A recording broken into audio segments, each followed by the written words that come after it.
ایک بات تو یہ ہو گئی۔ دوسری بات باندیوں سے متعلق کہ اللہ تعالیٰ نے باندیوں سے ہم بستری کو بھی جائز قرار دیا۔ یہاں بھی اسلام پہ بہت اعتراض کیا جاتا ہے کہ اسلام میں باندیاں ہیں باندیاں ہیں۔ دیکھیں اسلام جب آیا دنیا میں تو باندیوں کا رواج تو پہلے سے ہی تھا۔ اسلام نے کیا کیا کہ اسلام کے پاس 3 آپشن تھے۔ جب آپ جنگ میں قیدی بنا کے لاتے ہیں عورتوں کو اور مردوں کو، تو آپ کے پاس 3 آپشن ہیں۔ ایک آپشن تو یہ کہ آپ نے جن کو زور اور طاقت سے گرفتار کیا ہے آپ ان سب کو قتل کر دو، ایک آپشن یہ۔ دوسرا آپشن یہ بغیر کسی معاوضے کے آپ ان تمام کے تمام کو رہا کر دو۔ تو یہ دونوں آپشن ایک ایسے آپشن ہے کہ آپ نے ایک قوم کو فتح کیا طاقت کے زور پہ، اور اب آپ ان کو رہا کر کے دوبارہ ان کو اپنے لیے تیار کر رہے ہو، یہ ممکن نہیں ہے۔ تو تیسرا آپشن یہ تھا کہ اسلام ان کو یہ کہتا ہے کہ ان کو ایسے ہی چھوڑ دیا جائے، یعنی اسلامی ریاست میں یہ ایسے ہی آزاد گھومنا شروع کر دیں۔ یہ بھی غلط ہے کہ آپ نے ایک تو نیچرلی یہ چیز جو مجاہدین ہیں وہ فطری طور پر اس کو قبول نہیں کریں گے کہ ہم نے اتنی محنت کی اور اتنے جو ہے وہ محنت کے بعد ہم نے کسی قوم کو فتح کیا تو ہم کیسے چھوڑ دیں اس کو۔ تو تیسرا ایک اعتدال والا آپشن یہ تھا کہ ان کو غلام اور باندیاں بنا لیا جائے۔ تو غلام اور باندی بنانے میں کیا ہوگا کہ جس کا غلام ہوگا اس کے حوالے کیا جائے گا کہ اب اس میں کوئی خوبی ہے تو وہ خوبی آپ کی طرف منسوب ہوگی، اس میں کوئی خامی ہے تو آپ کی طرف منسوب ہوگی۔ تو لوگوں نے غلاموں کو اپنی اولادوں کی طرح پالا ہے اسلامی تاریخ میں، غلاموں کو پڑھایا لکھایا، یہاں تک کہ غلام حکمران بھی بنے ہیں، غلام گورنر بنے علاقوں میں، بڑے بڑے محدثین فقہاء ایسے ہیں جو غلام تھے۔ کیوں؟ جب کسی کے مکمل ہینڈ اوور کر دیا گیا نا اس کے خادم بنا کے اور غلام بنا کے، تو اب اگر وہ کوئی بری چیز کرے گا تو آقا بدنام ہوگا کہ فلاں کا غلام ہے یہ کام کر رہا ہے، آقا نے تربیت نہیں کی۔ تو اسلام میں غلامی کا وہ کانسیپٹ نہیں ہے جو یورپ میں ہے کہ جیلوں میں ڈال دو اور ان سے مشقت والے کام لو اور ان سے جانوروں سے بدتر سلوک کرو ان کے ساتھ، بلکہ اسلام میں غلام کو ایک قسم کی رشتہ داری قرار دی، اس کو وراثت بھی ملتی ہے۔ اگر آپ کے یعنی غلام جب مر جائے گا نا تو اس کی وراثت مولا کو ملے گی اگر اس کے کوئی دوسرے وارثین نہیں ہیں۔ تو ایک حدیث میں آتا ہے لحمۃ کا لحمۃ النسب، یہ جو غلامی ہے نا یہ نسب کی طرح کا ایک رشتہ اسلام نے بنا دیا، اس کو نسب کی طرح کا، یعنی اس کو ایک لحاظ سے آپ کی اولادوں کی طرح بنا دیا اسلام۔ تو کتنے بڑے بڑے محدثین ہیں، نافع عن عبداللہ بن عمر، مشہور محدث حضرت نافع، یہ عبداللہ بن عمر کے غلام تھے جو آذربائیجان سے آپ ان کو گرفتار ہوئے تھے، اس کے بعد ان کے غلام بنے اور اتنا علم حاصل کیا کہ بخاری میں کتنا نام ہے حضرت نافع کا جو عبداللہ بن عمر کے غلام تھے، اور کتنی ان کو عزت ملی اس سے۔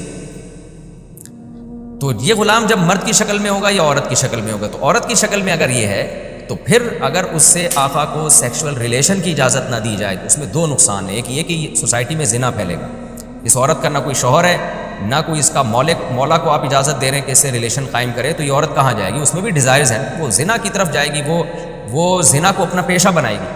دوسرا آپشن یہ کہ پبلک پراپرٹی بنا دیا جائے، جیسے کہ آج کل جیلوں میں جو کچھ ہو رہا ہے کہ ایک عورت سے کتنے لوگ اپنی ہوس پوری کرتے ہیں۔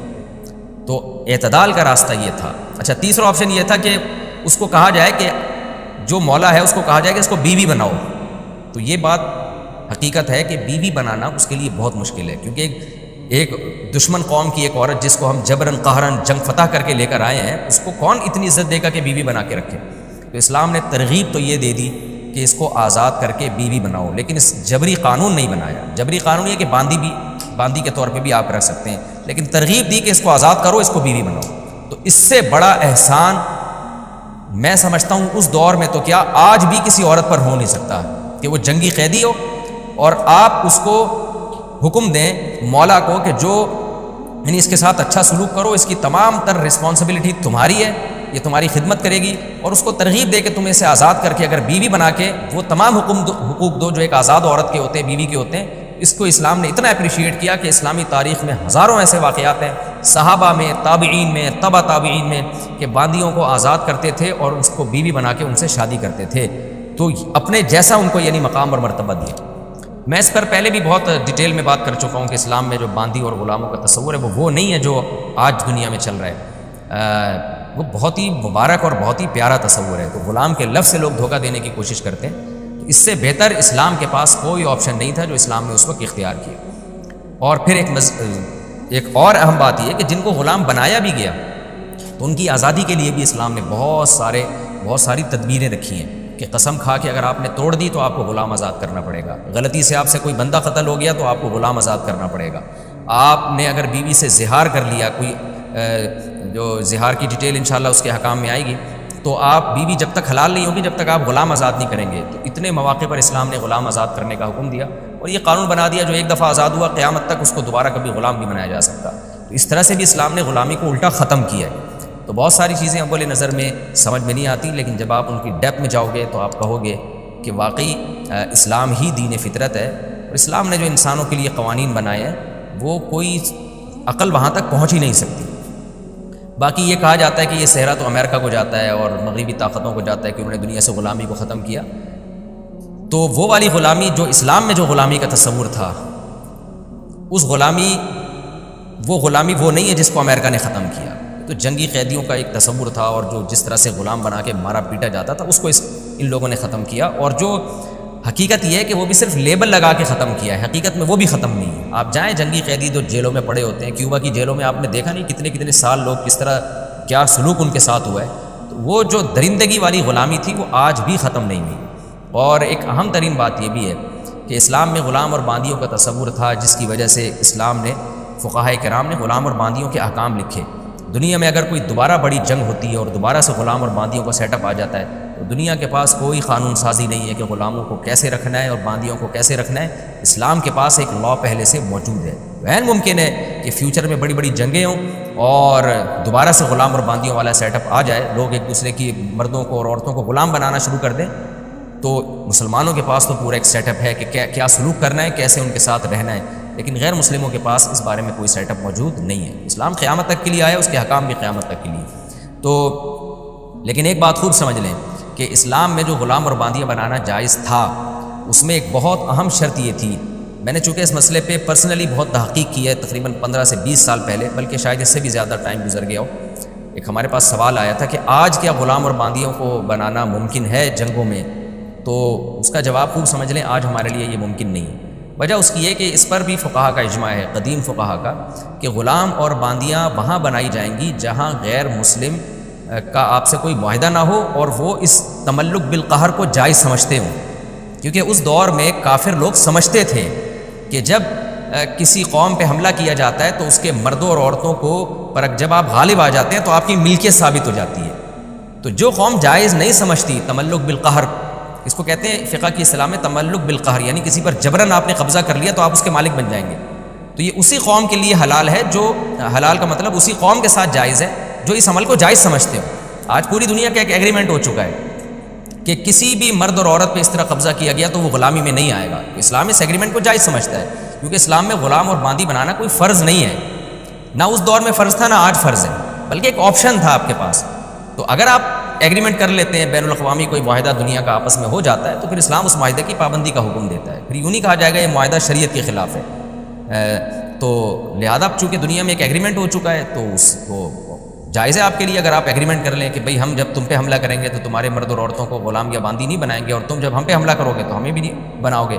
اگر کوئی قوم یہ ایگریمنٹ کر لیتی ہے تو پھر تملک بالقہر یعنی زبردستی کسی قوم پہ غالب آنے سے اس کے مرد اور عورت غلام نہیں بنتے۔ یہ مسئلہ آج سے 1000 سال پہلے فقہا لکھ چکے ہیں، حالانکہ اس دور میں تو بہت زیادہ رواج تھا غلام اور باندیوں کا۔ یہ بہت ڈیٹیل میں نے اس لیے بتایا کہ ایک شہوت پرست لوگوں کا ایک ایسا بھی طبقہ ہے جو آج بھی اس چیز کو جائز سمجھتا ہے کہ ہم کسی ملک میں جا کے کسی عورت کو اٹھا کے لے آئیں زبردستی قبضہ کر کے تو وہ ہماری باندی بن جاتی ہے۔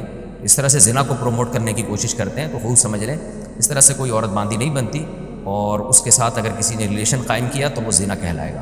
تو سوائے اب ایک ہی راستہ ہے، وہ راستہ یہی ہے کہ آپ نکاح کریں عورت کی طرف پہنچنے کے لیے، نکاح کے علاوہ تمام آپشن آپ کے پاس بند ہو گئے۔ میں نے جو باندیوں کے بارے میں کچھ تفصیل بتائی ہے، بہت مختصر تفصیل ہے، اس پر میرا کلپ یوٹیوب پہ مل جائے گا کہ غلام یہ جو باندیوں سے جب ریلیشن ہوتا تھا اس سے اولاد بھی ثابت النسب ہے، اس اولاد کو وراثت بھی ملے گی، اور اسلام نے ایک پروٹوکول یہ بھی دیا تھا کہ جس باندی سے آپ کی اولاد ہو گئی تو اب وہ باندی مزید غلام نہیں بن سکتی، آپ کے مرنے کے بعد اس نے لازمی آزاد ہونا ہے، تو اس کو ایسی باندی کو ام ولد کہا جاتا ہے۔ تو یعنی بہت سارے احسانات اور پروٹوکول اسلام نے باندیوں کو دیے۔ تو یہ پوری ڈیٹیل آپ کو میرے یوٹیوب پہ جب آپ سرچ کریں گے اسلام میں میرا نام لکھ کے کہ اسلام میں غلام اور باندیوں کا کیا تصور تھا، تو وہ اس میں پوری ڈیٹیل آپ کو مل جائے گی، کیونکہ یہ تفسیر کا لیکچر ہے تو اس میں کوشش یہ کرتا ہوں کہ ٹو دا پوائنٹ جو آیتیں ہیں انہی کا مفہوم آپ کے سامنے میں پیش کروں، زیادہ میں ڈیٹیل میں نہ جاؤں۔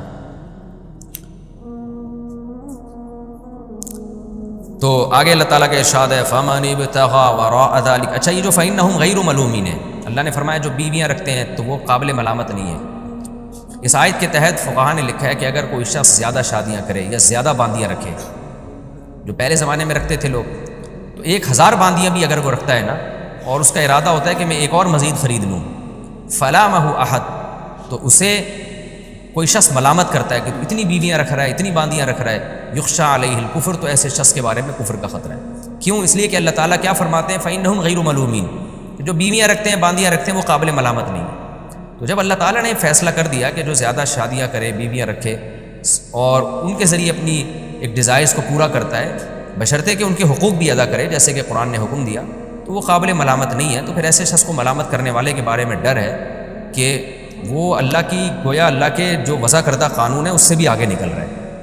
تو اس لیے یہ بہت خطرناک بات ہے جب قرآن نے صاف لفظوں میں کہہ دیا کہ جو حلال طریقے سے اپنی خواہشات پوری کرتے ہیں وہ قابل ملامت نہیں ہے. اسی میں یہ بھی داخل ہے کہ ایک بڑی عمر کا آدمی ایک چھوٹی عمر کی لڑکی سے شادی کرتا ہے، نہ لڑکی کو اعتراض ہے، نہ اس کے ابا کو اعتراض ہے، نہ خاندان کو جو بھی اس کے لڑکی کے اولیاء ہیں ان کو اعتراض ہے، تو بے شک وہ شخص مزے کے لیے شادی کر رہا ہے، تو اس میں کوئی حرج نہیں ہے.